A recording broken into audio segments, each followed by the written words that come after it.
Art Center after maybe 10, 15 years ago when I was here as a workshop artist. So it's a pleasure. And Lee and I have another life. We come from Baltimore here. So it's a pleasure to be here and a pleasure to have a studio space. And for those of you who are artists, you know how important time is and space is. And I've come in May, and because I'm still teaching at John Jay and at Hunter, I haven't had a lot of time. But even in the little bit of time that I've been here, 4 sculptures are in this show as a result of being here. Just that little. So time is something that's so incredibly important to us as artists, and I'm so grateful that the center gave me that time, special time here.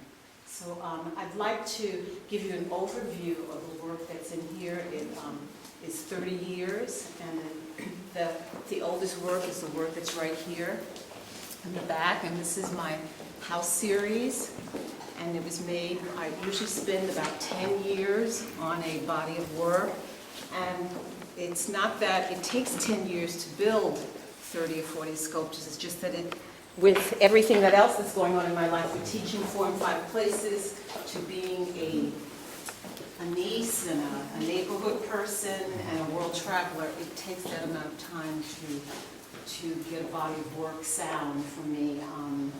Usually my ritual is that I have 4 months out of 12 to really work focused on my work. So I'm a slab builder by nature, and I usually start with 3 or 4 pieces at one time. So after 4 months, I'll see the benefits of working. So this is the house series here, and it started with my interest in the house as a sacred place. And I have 4 sisters, and I grew up in St. Albans, Queens. And my mother used to tell us that our bodies were little temples, and that they were sacred, and to protect them and keep them clean. And that whatever we believed in, that God wasn't on a corner in the sky or on a mountain, God was inside your body. So whenever we were acting up, she would tell us we were missing bricks. And go to your room and rebuild your temple. So I just remember that little expression 16, 17 years later when I was emotionally, spiritually ill, very, very, very sick, and just depressed over just life, having lost my mother. And so I thought about that expression she said, and I went to the studio, and I started building brick by brick by brick by brick. Building these forms were really building me. So initially when I started, they're really my circumference. I've gotten a little bigger. They were basically mine, so I could just pick them up and move them around the studio. So after 4.5 months of going in the studio, all of a sudden I looked one day and the house emerged. Then I started thinking about the house. What is the house? What are our bodies? What do houses mean for different people? Then I started thinking about all the places in the world that I live and the idea of the house as being sacred. And so that's where about maybe 40 of these house series came out of. And they started as totems, and then they went to smaller ones. And my studio is wherever I am in the world, so it started off, of course, in Queens, but then it went on to Africa, and then it went over to the Middle East, and then it went to Baltimore. So they were made, I took the idea wherever I travel. So I have here today just these 4, and on my website you can certainly see more of them. And so this is the body of work that I then went to graduate school with, actually this body of work. And this body of work I always hold particularly special because no mentor had anything to do with these forms. It was purely my heartbeat, the echoes of my mother, and the international communities that I've lived in that have blessed me. So I always take particular pride because once you go to graduate school, you've got all these different voices telling you what to do. No one told me to do this but Sana, so I'm particularly proud of this particular body of work. And then there were other bodies of work that didn't reach maturity, but the body of work that came after this that did reach maturity was the house, tree series, which is over here. And those are these pieces over here. And there's a big gap in between them because there are 2 other bodies of work that didn't get the quality of time to bring them to maturity. Also, what I'm not showing is my graduate school work, which is what I went to Alfred, and I did the garden series there, hi Jose. And so I'm not showing you that body of work, but you can see it online. But this is the next body of work that came out of spending 10 years, and this is a story about the tree having been used as a social and political symbol to speak out against slavery. It was such an powerful story that I read by accident going to Slippery Rock University to do a residency. I read about it in the Amtrak news, and after reading it and then rereading it and rereading it, the three groups of people came together: the Dutch, the Native American, and then the indentured servants came together to protest. The human beings were in shackled chains to come to this country to make maple syrup. The Native Americans saw this and said, why are these people here?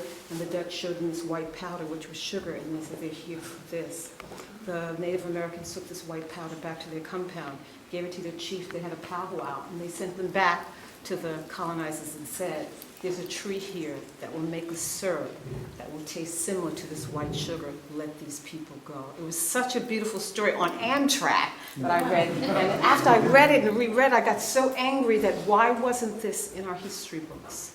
Who decided this beautiful story, the three groups of people with the tree branches in their hands, was not important for us to learn about in 4th, 5th, and 6th grade? So I spent 10 years researching this body of work. The movement existed in Holland, so I moved to Holland to the European Ceramic Center, and that's where this tree is made there. Once again, slab constructed, one hollow forms. The vessel, I come from a vessel tradition. I made pottery forms when I began ceramics 30-something years ago. No glaze because I thought the rich clay was really very, very beautiful. And then it went on to others. This is the one when I got to Slippery Rock, Pennsylvania. I said, let's start my workshop 2 days later, and I just began paddling these trees out because I was just so angry. I worked on them for 10 years, and maybe I have about 30 of them. And at first, when I installed them, I used dirt, but the dirt dried out within a 30-day period and didn't look as beautiful. So I then began to make the ceramic shards into dirt-like. And my idea was with them is to make them look like the dirt looks at different times of the day and the roots from underneath. And I was at Dartmouth, where I was a fellow 5 years ago, and there in Dartmouth it's just freezing cold, and that's where the idea of the white rock came in the glass, which is the ice. And after this series, I then went on to my series on rituals and little girls' lives. And little girls are particularly important to me. I don't have a daughter. I have many chosen daughters, but in my traveling around the world as a woman and being alone, I usually go to markets where women are. And usually in the market, I'll meet a woman who has a daughter, and her daughter will become my guide and my language teacher, and almost like my protector. And it's these little girls in these traditional cultures that have the time to teach me the language, who have the time to say it over and over again for my thick skull that just can't pick up the tone. They don't even hesitate to put their tongue, their finger in my mouth, and move my tongue to the top of my mouth and say it now.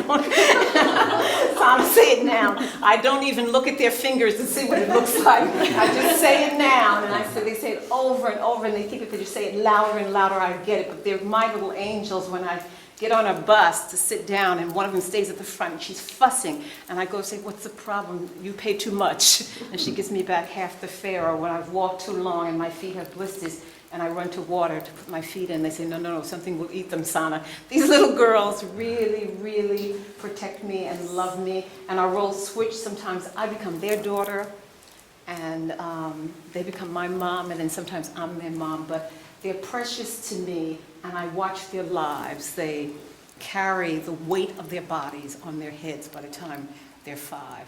They're married off at 14. Parts of their bodies are cut away. No one ever asks them what their favorite color is or what they want to be when they grow up. Or none of these kinds of questions. They're valued and loved within the context of their culture, but in ours, I bleed for them. And so with these little girls watching their lives, I then began to be aware of female circumcision. So the next body of work is the the smaller pieces and those over there that started to talk about the rituals in little girls' lives. And I also have included foot binding with it because they're very, very close in association. At first when I started them, my intent was to make them the size of our faces because I wanted to tell the story of female circumcision to us, to Western women, to Western men that would never ever come upon this procedure, that would never maybe meet a woman. It's important for me to bring a story from there to here. And so those were those pieces. And then in 1991, 92, circumcision became a very heavily covered topic in the Times.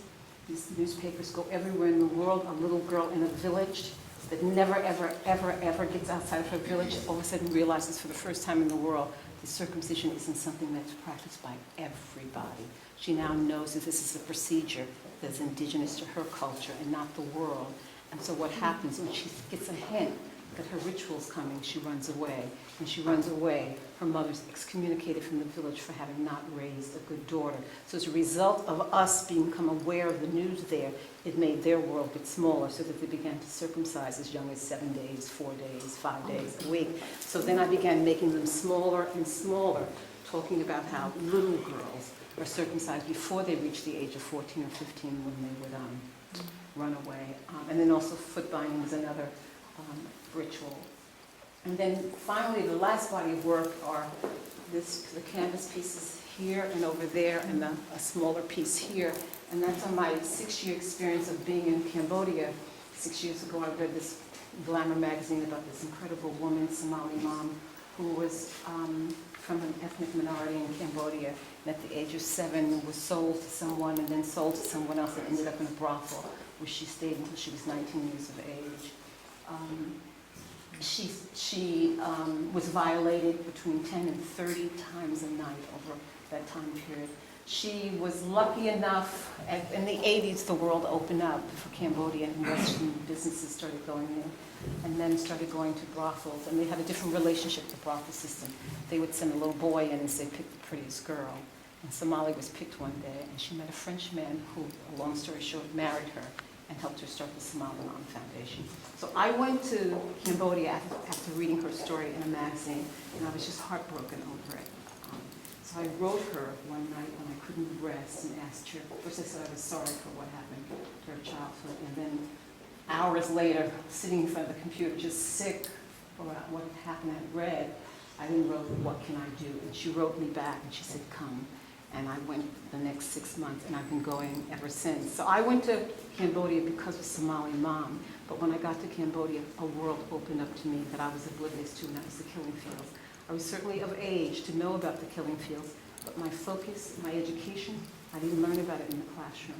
So these are images of things that I see outside of working with Somali Mom, going to the killing fields, getting on that line at 4 o'clock in the morning with natives of the country who have photographed or what their loved one last had on, because the bodies are now decayed or ash, but the clothing have remained.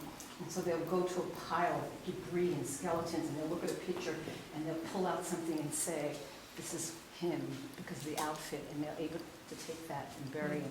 That was so mind-blowing to me that somebody comes to a killing field with a photograph, that I reduced my scale to these pieces. I began to work with fencing wire. So this wire becomes a skeletal remain, right in here, that you see weaved in. Then I began to shred my sheets and dipping them in slip and weaving them through the fire, and then multiple times firing them. So my work changed the scale. I also began to paint with foods, because so many times we're eating food and we don't even know what child was exploited for it. I remember once when I lived in Africa, in Mandela, Sierra Leone, children 2, 3, 4 years old got up in the morning to work on the cocoa bean farms. If they ever put a piece of that cocoa bean in their mouth, they were beat severely. But we eat the chocolate that a child doesn't go to school for. So I began to think about all the foods we eat and where they come from. I know I went down to the plant district and I was looking for a particular plant. And the man said, well, I can have that here for you today at 3 o'clock. Just come back. And I said, where's it coming from? It's Brazil. Every day at 3 o'clock, Brazil blooms and flowers. Something's wrong with this. So anyway, these are my works on the killing fields. That's like a catacomb of walking in the killing fields, and you're in the earth, you're scratching through it. and we're trying to find the remains of those who once were. So that's what's here. If there are any questions, your questions will help me fill in the gaps. The thing that I do want to point out that a friend of mine pointed out here this evening is that she said, Sana, I see the human hand repeated all over in your pieces. She sees the hand here, and then she sees the hand right here, and then you see these long hand forms here. And you know, you make these things and you forget about them, but she called it to my attention.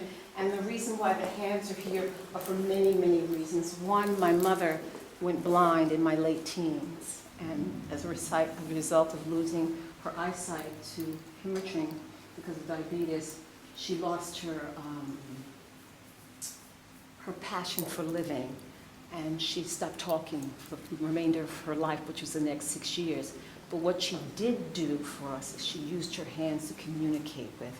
And so coming home from school, it was her handprints on the wall that told me what my mother did for the day, not asking her because she wouldn't talk until she died. So the hands are there because I remember my mother's last 6 years is just her hands. I didn't look to her mouth, I looked to her hands to talk. And so the hands are there because of her loss of her sight, and because she had diabetes, she had thick pads, so she couldn't learn Braille. So she was really in darkness. So the hands are there because of that. The hands are also there because my baby sister my nephew had severe postpartum depression.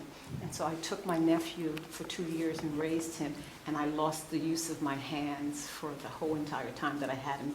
And I learned so much about, vicariously, is when a woman is getting ready to have a baby, her body strengthens up in ways that a person who hasn't birthed doesn't. Your back gets stronger, your neck. I didn't have that preparation. I got him at 9 weeks, and I was picking him up.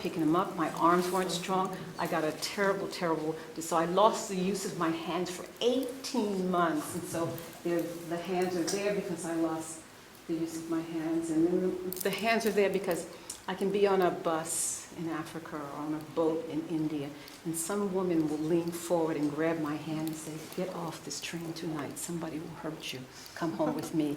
And I look in her eyes and I trust her and I go with her.